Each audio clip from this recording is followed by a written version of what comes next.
Hello, good morning everybody. Gail here. Welcome to your daily wholesaling, lease options, and marketing mastermind. We're just opening the session this morning for any open support questions that you guys might have. Could be a possible lead scenario or deal scenario. If you missed yesterday's session, definitely check it out. That was a pretty fun one. We had a nice little scenario with Lilia, who's one of our subscribers here on the morning session, and had a seller who got stuck with a property. He's been trying to move it, and after yesterday's session, she's got a little bit of some footnotes and some options in order to move that forward. So hopefully we hear back from Millie here on how that how that lead plays out, right? Yeah, I wasn't quite sure if I would be able to open the session here this morning. We had a seller who has been calling us non-stop, and he is, and I quote, desperate. He just wants out of the property, and the numbers, we felt for the guy. He's not doing too well. He's disabled, and yeah, it's one of those pretty much I'm alone. Nobody, the family has quote unquote abandoned him, and so it's a tough one, definitely. And so we've been trying to go back and forth. We've been looking at checking the area every other day to see if there's other properties that'll pop up that would beef up the after repair value. You know, the higher the after repair value, it allows us to offer a whole lot much more on the property. And so everything was on the fence yesterday, since there was about, the seller wanted to net $40,000. That's how much he wanted to make, and move on. But it was steep, you know. It as much as we would have wanted for him to net that amount, there wasn't any comps prior to yesterday. Property went into contingent just yesterday at a much higher after repair value. The house was done real nicely, and so had a conversation with the guy, and he actually came back to us. We didn't have to do any hardball negotiating tactics or anything like that. Again, keep it simple, follow up. And in that follow-up call, in the first 10-15 minutes, first 5 minutes built rapport. In the next 5 minutes, checked again on the property and let him know that we're researching some numbers. So we transitioned back into business, right? And during that part of the conversation, he came down and went down to $20,000. He said, "Look, if I can get $20,000, net $20,000 today, I'll sign it over to the first person that comes by with an offer."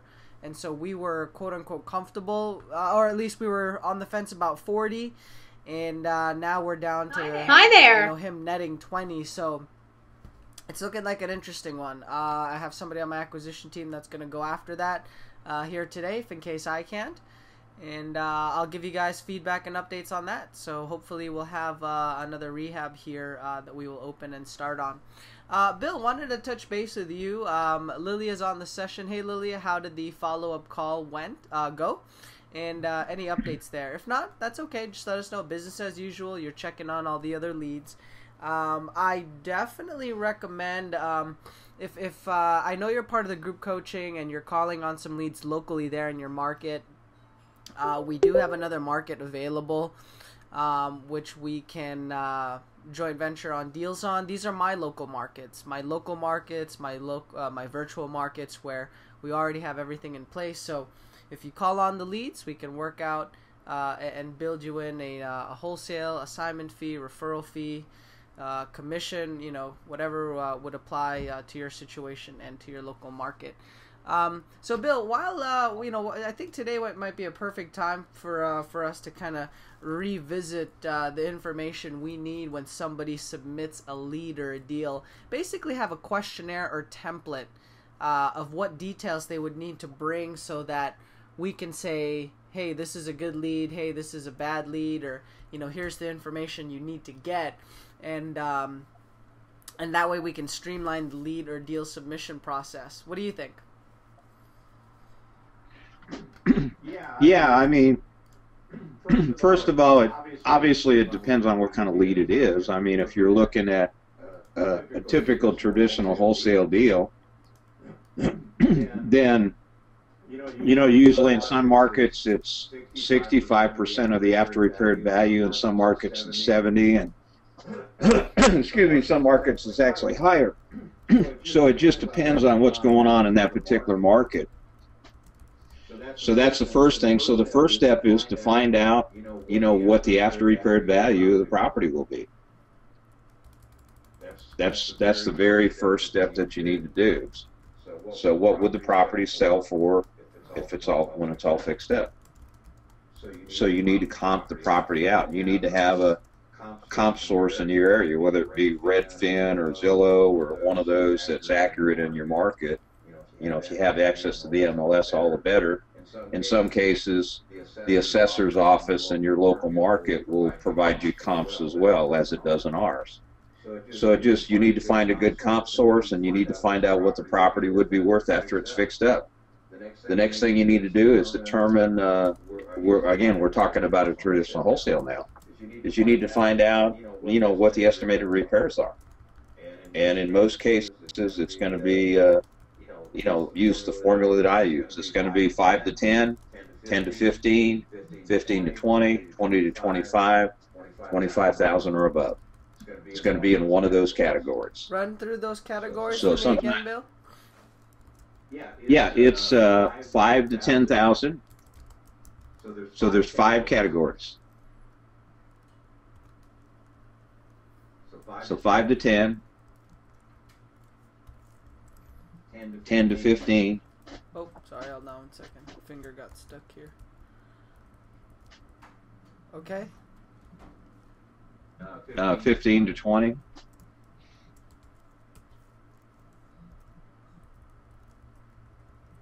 Okay. 20 to 25. Okay. And 25 and above. And you're going to find that on every one of your traditional wholesaling rehab deals, it's going to fall in one of those categories. If it's just a cosmetic fixture, it needs paint and carpet and, just some updating, then it's probably going to be in the 5 to 10 category. If it's a newer property, it was built 10 years ago, let's say, it's probably not going to need a new roof and new electrical and new plumbing and all that stuff. It's really going to be cosmetic stuff, that it needs. And so, usually, and it depends on what the purpose of the property is. If you're buying the property to hold as a rental, that's one kind of rehab. If you're buying the property to sell to a retail buyer, then you've got to do the things to the property in that area or in that neighborhood that's going to appeal to today's residential buyer. Maybe that means you got to do an open concept, and if that's the case, and you have to remove retaining walls, then or structural walls, then that means you're going to have to spend a lot more money, because then you're going to have to put in engineering beams and all that type of stuff in order to be able to support the property to get rid of those, retaining walls. This is category 2 or category 3?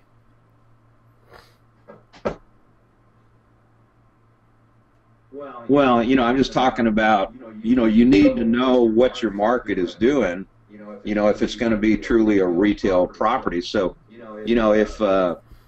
if it's going to need a lot of that kind of work, I mean, you might be talking about category 5. When you start moving, supporting walls and putting in beams and stuff like that, I mean, you're talking about spending some serious money. To put them, just a beam in alone in many markets, it's going to cost somewhere between $5,000 and $10,000. If it's long enough, you got to hire an engineer and do all that type of thing. So if it's a retail property and you've got to open it all up and do all kinds of work like that, it's going to cost a lot more money. So you're going to be able to tell, I mean, by the age of the house and by, kind of what the condition it is, just by what the seller tells you. And I usually like to ask is, if the house is 10 years old, when was the last time you folks did any, updates or things like that? And most people are going to say never or 5 years ago, which means that you're going to have to do that kind of stuff. So you've determined whether it's a retail or whether it's a rental kind of property.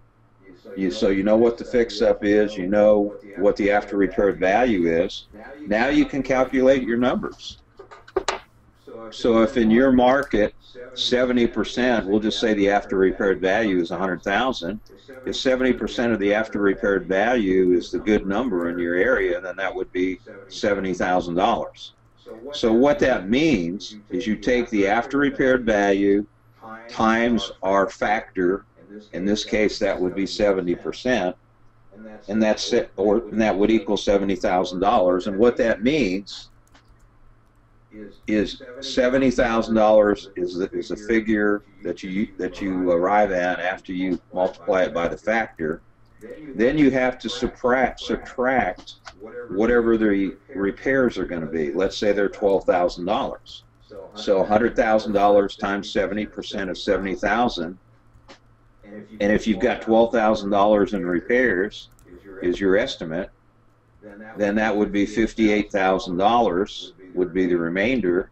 And then if you want to make $5,000 as an assignment fee on the deal. Sorry, how much in repairs, Bill? 12,000. 12, okay. So repairs is 12,000. Okay. And then a $5,000 assignment fee. So let's do that. Let's take the $100,000 times 70%, which is 70,000. We're going to subtract the repairs, the estimated repairs. That's 58, and then we're going to subtract our assignment fee, and the remaining figure after you subtract all that is what's known as your maximum allowable offer, or MAO, M-A-O.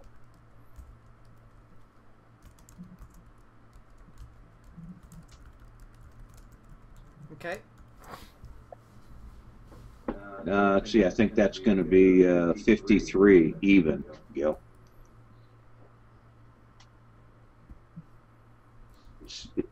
$58,000 is what you got after you subtracted. Yeah, there you go. And then it's 5, and it's 53 even. Bingo, got it. So that's the basic formula, Gil. Now you have to alter that formula based on the market that you're dealing in. For instance, as you guys have described in California, there's people that have been paying up to 85% of the after-repaired value, in California, less the repairs and assignment fee, or 90% in some markets. Yep. So it really depends on, what investors are actually paying in your particular market, or maybe in your sub-market. Maybe they, in the higher, nicer areas, they pay more. In the lower income areas, they pay less. So you have to alter your numbers accordingly to find out what's going on in your particular market. Excuse me, but generally that's the formula. Gotcha. And so maximum allowable offer means that's the most you can pay. It doesn't mean that's where you start. You may, you might actually start your offers to the seller lower than that. But in order for you to make a profit on that property and calculate in what it's going to cost, and calculate in, an assignment fee for you, then that's pretty much what you're going to have to pay in order for that, in order for you to make an assignment fee and the investor to be able to make a good profit on the property by investing their time, effort, and capital in that rehab property in order to be able to do that rehab. Now, will investors pay more? Yeah, it depends on if they're just doing a rehab for a rental property that they're going to retain for 20 years, then that investor is probably going to be willing to pay more money. Or if they're willing to pay more money because of competition in the market, then you might be able to, if it's going to be 90% of the after repaired value that that the investors are willing to pay, then obviously you can offer a lot more money to that seller on a traditional wholesale deal. So you have to conform to your marketplace and adjust your numbers accordingly, but that's the basic formula. Back to you, Gil. Nice, nice, nice. So I see a couple more on here. Toya, I was checking Podio last night, checking out some of the leads, and got an alert that you brought in a contract. So if you're on the session and you can hear us, type something in there. Maybe paint us a clear picture on the seller scenario and the situation. Do let us know. Would love to share some of the details on that. But I did get confirmation yesterday that a contract had come in. So congratulations. Good to hear. Now, so if a lead comes in and the seller says they are considering a cash offer, the property scout, the bird dog, the investor, the wholesaler takes them through these questions, or at least starts to gather information about this. If the seller will not accept your maximum allowable offer is nowhere near that amount, right, then obviously shift gears, change it up. If what you're trying's not working, then approach it from a different perspective or in a different angle. And in this case, you might want to go with a pique their interest with a lease with an option to buy, or a rent-to-own scenario. Right? Now, if it's a possible rent-to-own deal, Bill, are there any particular numbers that you need for the student to gather? We like to keep it simple. We just send out an email to the seller of the lease, how the program works, and kind of let that email do all the sales talk, the explaining, and the education for the lead.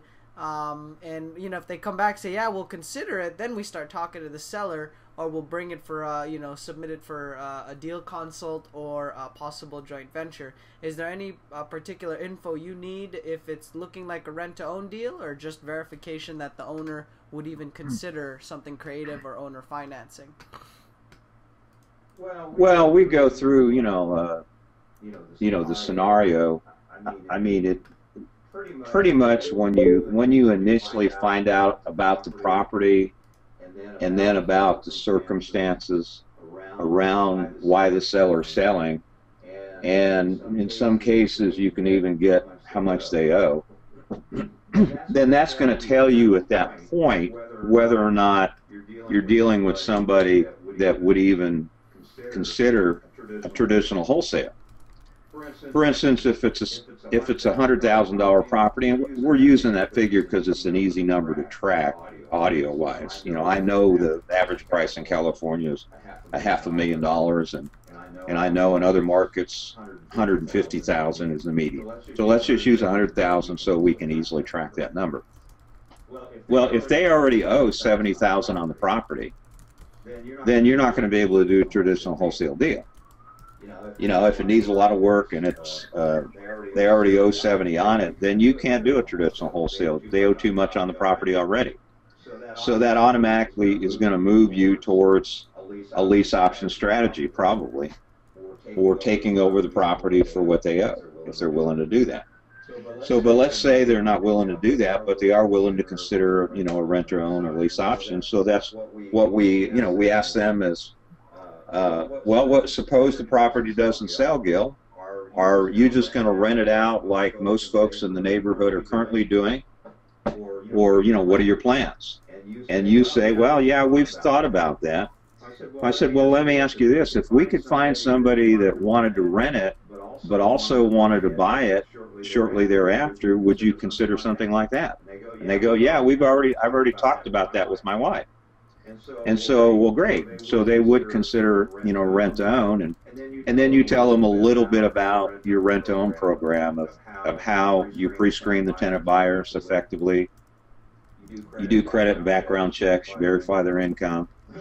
You run them by a mortgage broker to make sure they're qualified to buy the property, and most of them can get it done within 35 months or less.